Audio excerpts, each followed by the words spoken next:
Now, follow this technique which I'm going to outline for you, and you'll never want for wealth all the days of your life, for it is the master key to wealth.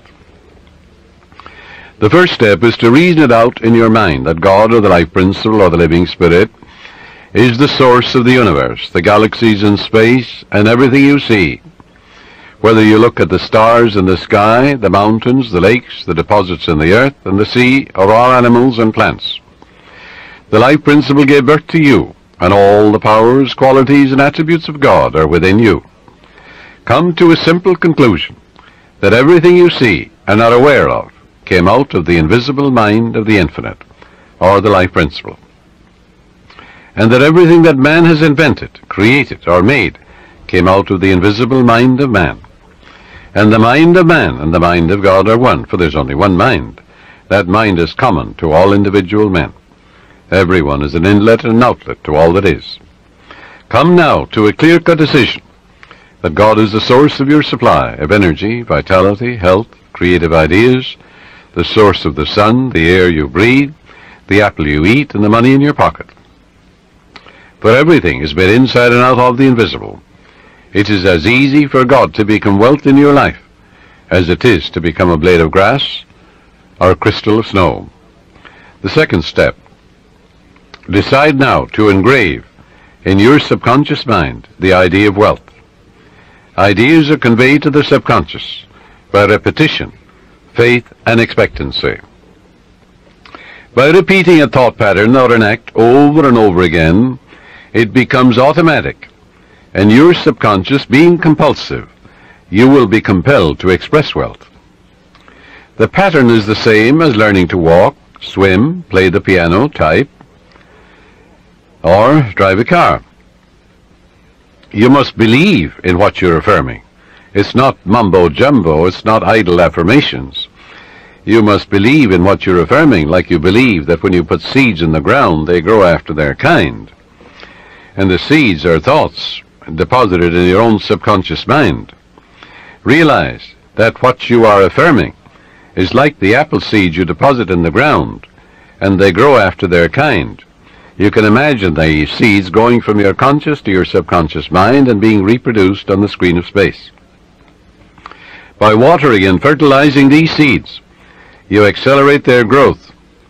Know what you are doing and why you are doing it. You're writing it with your conscious pen and your subconscious mind.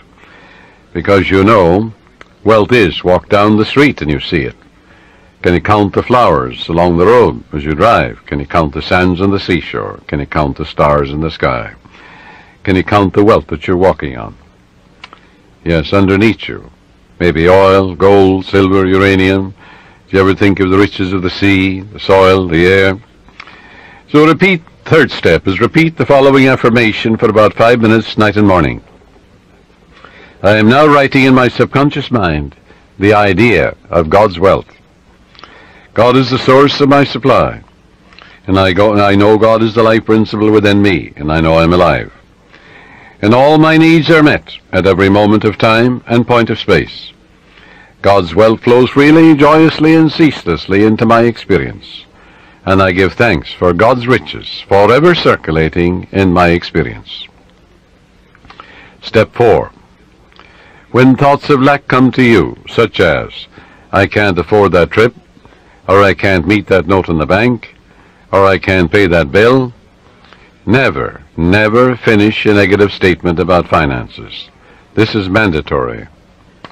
Reverse it immediately in your mind by affirming, God is my instant and everlasting supply, and that bill is paid in divine order.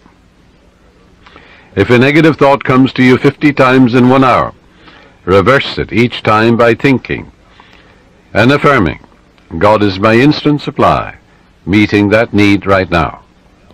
After a while, the thought of financial lack will lose all momentum, and you will find your subconscious is being conditioned to wealth.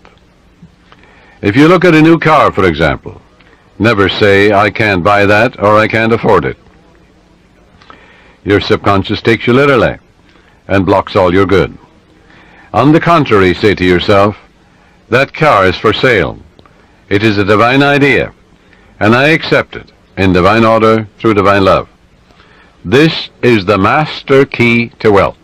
It's impossible for any sincere person to practice this technique and not have all the wealth he or she needs all the days of your life. So follow it, and you're setting the law of opulence in operation. It will work for you as well as for anybody else. The law of mind is no respecter of persons. Your thoughts make you wealthy or poor. Choose the riches of life right here and right now.